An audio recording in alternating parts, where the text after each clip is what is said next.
Nifty क्या क्या next possible move हो सकता है इस वीक।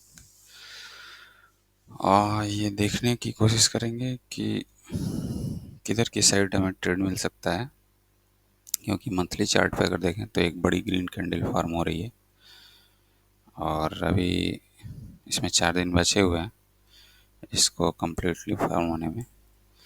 तो अगर ये कैंडल ग्रीन पूरी तरीके से अब क्लोज हो जाती है, ग्रीन कैंडल फॉर्म होती है, तो एक की बहुत ही बड़ा बुलिश इंडिकेशन होगा और फिर हम अपसाइड मूवमेंट एक्सपेक्ट कर सकते हैं। लेकिन अगर आरएसआई पे देखें तो आरएसआई 60 लेवल के आसपास से रिजेक्शन लेने वाला है। तो ये देखना होगा कि यहाँ से रिजेक्शन लेता है या इस पे सपोर्ट लेता है या इसको क्रॉस करके फिर ऊपर की साइड मूविंग एवरेजेस को टेस्ट करता है। ये मैंने 9 मूविंग एवरेज ऑन किया हुआ है। तो अपसाइड अगर मूवमेंट आता है तो ये हम मार्क करके रखेंगे लेवल 24,100 के आसपास का है। ये हमारा टारगेट लेवल हो सकता है, रेजिस्टेंस लेवल हो सकता है नेक्स्ट वीक के लिए। वीकली चार्ट पे देखें अगर, इसे ऑफ कर देते हैं, टर्न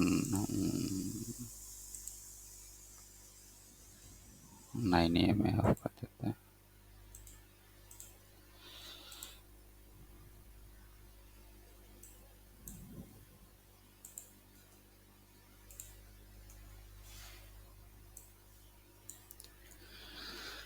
प्रीवियस वीक की कैंडल है ये, बड़ी ग्रीन कैंडल है जो कि मूविंग एवरेजेस से रिजेक्शन ले रही है। यहाँ क्लोजिंग दिया है प्रीवियस वीक की कैंडल ने।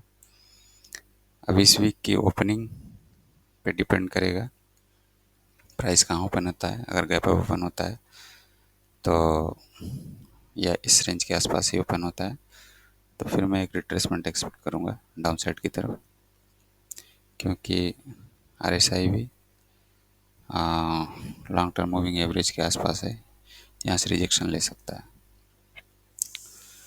और अगर 100 EMA ऑन करें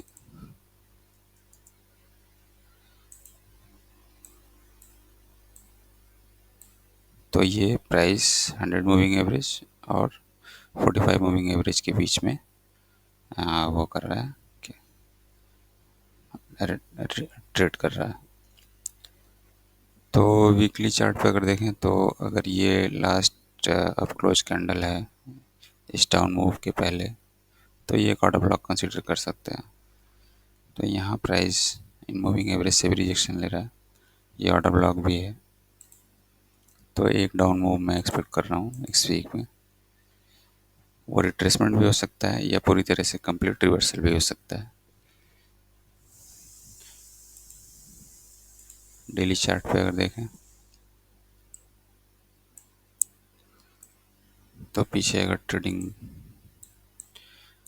बिहेवियर देखें अगर निफ्टी का, तो ये मूविंग एवरेज को क्रॉस किया, इस पर सपोर्ट लेने की कोशिश किया, फेल हुआ।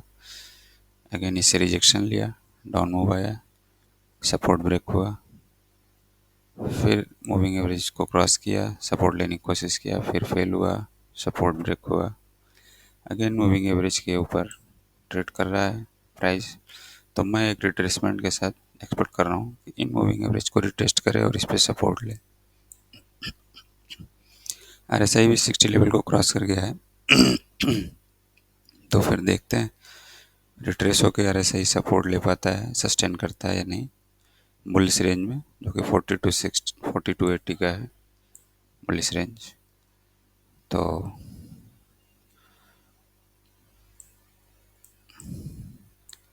एक रिट्रेसमेंट मैं एक्सपेक्ट कर रहा हूँ आरएसआई इस पे या इन मूविंग एवरेज पे कहीं सपोर्ट ले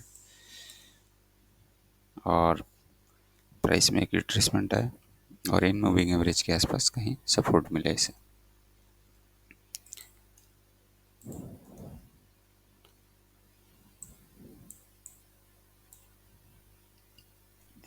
4 आवर में अगर देखें तो पूरी तरह से आरएसआई और मूविंग एवरेज प्राइस बुलिश हो चुका है।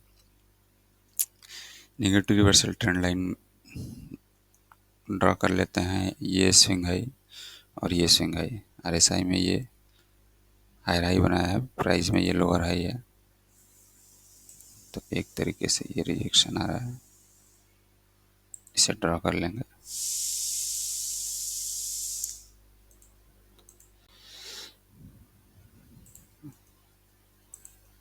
अब वीकली चार्ट से देख लेते हैं क्या सीन आ रहा है।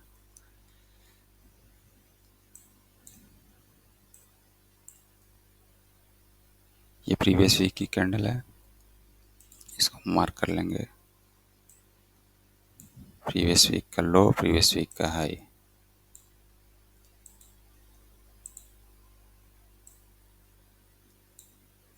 ये प्रीवियस वीक का लो हो गया, ये प्रीवियस वीक का हाई होगा। ये हमारे पास एक रेंज है प्रीवियस वीक का। ये नेगेटिव रिवर्सल ट्रेंड लाइन मैंने 4 आवर में ड्रा कर रखी है, और प्राइस इस लेवल के आसपास है, यहाँ से भी रिजेक्शन ले सकता है। ये इस वीक का ओपनिंग जो भी होगा वहाँ पे हम मार्क करेंगे। और डेली चार्ट का ऑर्डर ब्लॉक मैंने मार्क कर रखा है, ये बेरिश ऑर्डर ब्लॉक है। प्राइस अगर गैप अप ओपन होता है तो मैं यहाँ से रिजेक्शन एक्सपेक्ट कर रहा हूँ, और अगर इस नेगेटिव रिवर्सल ट्रेंड लाइन पे सपोर्ट लेता है या प्रीवियस वीक के हाई के आसपास सपोर्ट लेता है तो एक अप मूवमेंट आ सकता है प्राइस में, जो कि इस हाई तक, जो कि फरवरी मंथ का हाई है। फिर मैं अप साइड में ये टारगेट रखूँगा। लेकिन अगर यहाँ से रिजेक्शन लेता है प्राइस और इस नेगेटिव रिवर्सल ट्रेंड लाइन को ब्रेक करता है तो फिर एक रिट्रेसमेंट एक्सपेक्ट करेंगे, और इस गैप तक टारगेट करने की कोशिश करेंगे। इस प्राइस इस गैप को फिल करने आ सकता है।